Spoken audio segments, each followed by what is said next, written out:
একক কাজ: শাসন নীতির ক্ষেত্রে আলাউদ্দিন হোসেন শাহের উদারতা দেশের জন্য মঙ্গল বয়ে এনেছিল, এ কথার যথার্থ নিরূপণ করো।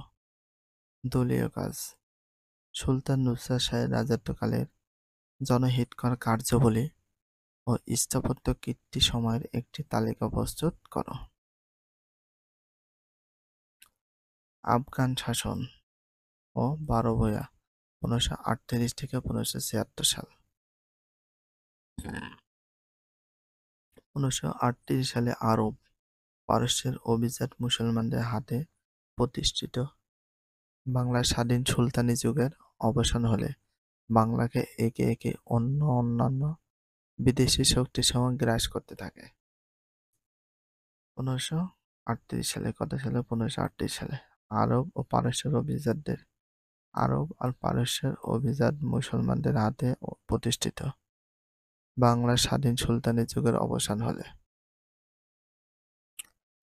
মুঘল সম্রাট হুমায়ুন অল্প কিছুকাল বাংলার রাজধানীর উপর অধিকার প্রতিষ্ঠা করেন, কিন্তু শেষ পর্যন্ত তাকে আফগান নেতা শের শাহের কাছে পরাজয় মনোনীত হন। তাহলে আফগান নেতা কে ছিলেন? শের শাহ। নিকট পরাজিত হন। বাংলা বিহার সরাসরি চলে আসে আফগানদের নিয়ন্ত্রণে। কাদের নিয়ন্ত্রণে? আফগানদের নিয়ন্ত্রণে চলেছে। আফগান নেতা কে ছিলেন? শের শাহ। আফগানদের দুই শাখা: সুর আফগানি, কররানী আফগানি। আফগানদের কয়টি শাখা ছিল? দুইটি শাখা। কয়টি শাখা? দুইটি শাখাতে সুর আফগান, একটা হচ্ছে সুর আফগান, অন্যটা হচ্ছে কররানী আফগান। সুর আফগান, কররানী আফগানরা বেশ কিছুকাল বাংলা শাসন করেন। শেষ পর্যন্ত মুঘল সম্রাট আকবর আফগানদের হাত থেকে বাংলার ক্ষমতা কেড়ে নেন। মুঘল সম্রাট আকবর। অবশ্য রাজধানী দখল করলে মুঘলরা বাংলার অভ্যন্তরে ভিতরে অনেক দিন পর্যন্ত প্রকৃত ক্ষমতা প্রতিষ্ঠিত করতে পারেনি। এই সময় বাংলায় অনেক বড় বড় স্বাধীন জমিদারি ছিলেন, তার ভিতরে ছিল 12 ভূঁইয়াদের দমন। 12 ভূঁইয়াদের দমন করার চেষ্টা করলে সফল হতে পারেনি। 12 ভূঁইয়াদের দমন করা সম্রাট আকবরের সময়, সম্রাট জাহাঙ্গীরের সময়। 12 ভূঁইয়াদের দমন করা হয় কখন? সম্রাট জাহাঙ্গীরের সময়। সম্রাট মানে রাজা। 12 ভূঁইয়াদের দমন করা হয় কার সময়? সম্রাট জাহাঙ্গীরের সময়। 12 ভূঁইয়াদের দমন করা হয়। Very very important. আফগান শাসন: মুঘল সম্রাট বাবর তার পুত্র হুমায়ুন হোসেন শাহী যুগের শেষ দিক থেকে চেষ্টা করেছিলেন। তো তোমাদের একটা সংকেত লিখে দিই, তারপরে কোন রাজা এসেছিল সেটা। মুঘল সাম্রাজ্যের ভিতর এটা হচ্ছে মুঘল সাম্রাজ্যের একটা লাইন। বাবার হইল আবারও জ্বর, সারিল ঔষধে। বাবার হইল আবারও জ্বর, সারিল ঔষধে। এটা হচ্ছে আকবরের একটি বংশ, সম্রাট বা যেটাকে আমরা বলি মুঘল সাম্রাজ্যের একটা বংশধর। বাবার হইল আবারও জ্বর, সারিল ঔষধে, এটা সংকেত। এই মুঘল সাম্রাজ্য প্রতিষ্ঠা করেন কে? বাবর।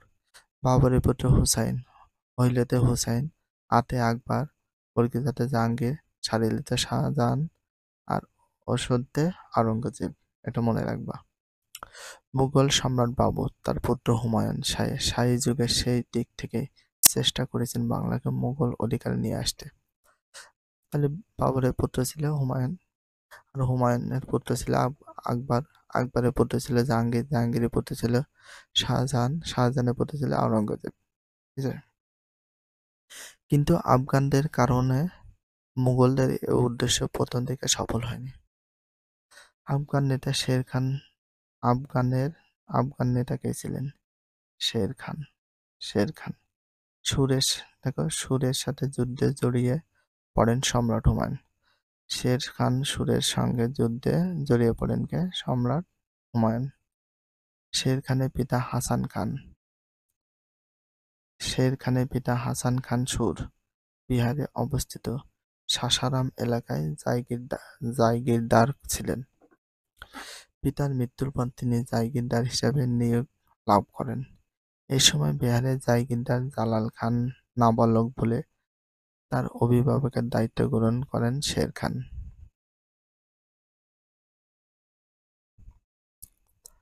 সমগ্র ভারতের অধিপতি হওয়ার স্বপ্ন ছিল শের খানের।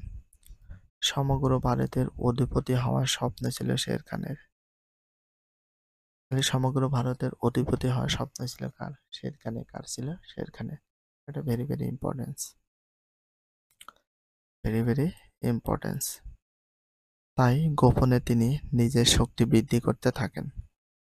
এ লক্ষ্যে অল্প সময়ের মধ্যে শের খান শক্তিশালী চুনার দুর্গ বিহার অধিকার করেন। স্বল্প সময়ের মধ্যে শের খান শক্তিশালী চুনার দুর্গ, বিশাল শক্তিশালী চুনার দুর্গ ছিল, আর বিহার অধিকার করেন। তিনি 1537 সালে দুইবার বাংলার রাজধানী গৌড় আক্রমণ করেন। শের খান কত সালে? 1537 সালে। কয়বার? দুইবার। কয়বার? দুইবার বাংলার রাজধানী গৌড় আক্রমণ করেন। বাংলার রাজধানী গৌড় আক্রমণ করেন কে? শের খান। কতবার করে? দুইবার। কত সালে? 1537 সালে। 1537 সালে। এবার সতর্ক হন দিল্লির মুঘল সম্রাট হুমায়ুন। তিনি শের খানের পিছু ধাওয়া করে বাংলার রাজধানী গৌড় অধিকার করে নেন। গৌড়ের চমৎকার প্রাসাদ ও প্রাকৃতিক সৌন্দর্যে মুগ্ধ হয়ে হুমায়ুন তার নামকরণ করেন জান্নাতাবাদ। গৌড়ের চমৎকার প্রাসাদ ও প্রাকৃতিক সৌন্দর্যে মুগ্ধ হয়ে হুমায়ুন নামকরণ করেন জান্নাতাবাদ। গৌড়ের চমৎকার প্রাসাদ প্রাকৃতিক সৌন্দর্যে মুগ্ধ হয়ে কে নামকরণ করেন জান্নাতাবাদ? হুমায়ুন আহমদ। হুমায়ুন আহমেদ। এটা very very importance, best of importance. সম্রাট গৌড়ে 6 মাস আমোদ ফুর্তিতে গা ভাসিয়ে দেন। সম্রাট কয় মাস আমোদ ফুর্তিতে গা ভাসিয়ে দেন? 6 মাস। এ সুযোগে নিজের শক্তি বাড়াতে থাকেন শের খান। দিল্লি থেকে খবর আসে হুমায়ুন সৎ ভাই হিন্দাল সিংহাসন দখল করার ষড়যন্ত্র করছেন। এই খবর পেয়ে হুমায়ুন দিল্লির দিকে যাত্রা করেন। এই সুযোগ কাজে লাগান শের খান। তিনি ওত পেতে থাকেন বক্সারের নিকট চৌসা নামক স্থানে। বক্সারের নিকট কোথায়? চৌসা নামক স্থানে ওত পেতে থাকেন। গঙ্গা নদীর তীরে এ স্থানে হুমায়ুন পৌঁছালে শের খান তার উপর ঝাঁপিয়ে পড়েন। অপ্রস্তুত হুমায়ুন পরাজিত হন 1539 খ্রিস্টাব্দে। মুঘল সম্রাট হুমায়ুনকে পরাজিত করে শের খান শের শাহ উপাধি নেন। মুঘল সম্রাট হুমায়ুনকে পরাজিত করে শের খান শের শাহ উপাধি নেন। শের শাহ শব্দের অর্থ সিংহ। তিনি নিজেকে বিহারের স্বাধীন সুলতান হিসেবে ঘোষণা করেন। এবার বাংলার দিকে দৃষ্টি দেন তিনি। 1540 সালে মুঘল শাসনকর্তা আলী কুলিকে পরাজিত করে বাংলা দখল করেন। কত সালে? 1540 সালে মুঘল শাসনকর্তা আলী কুলি খানকে পরাজিত করে দিল্লির সিংহাসনে অধিকার করেন। এভাবে দীর্ঘদিন পর বাংলা আবার দিল্লির শাসন চলে আসে। চট্টগ্রাম ও সিলেট পর্যন্ত সমগ্র বাংলা অঞ্চল শের শাহের সাম্রাজ্যভুক্ত ছিল। শের শাহ আফগান সুর বংশের ছিলেন বলে এ সময়ের বাংলার শাসন ছিল সুর আফগান বংশের শাসন। ভিডিওটি এখানে শেষ করছি। যদি ভিডিওটি ভালো লাগে চ্যানেলে সাবস্ক্রাইব করতে হলে ফলো করে দিও, তার সাথে একটা লাইক এবং একটা কমেন্ট করে দাও। নেক্সট ভিডিও পাওয়ার জন্য অবশ্যই বেল আইকনটা অল করে রাখো, যাতে নিউ ভিডিও আপলোডের সাথে সাথে সর্বপ্রথম তোমাদের কাছে নোটিফিকেশনটা পৌঁছে যায়। If you love this video please subscribe my channel, like, comment, share, hit the bell icon for getting next video. So everyone take care, love you, আল্লাহ হাফেজ, বাই বাই।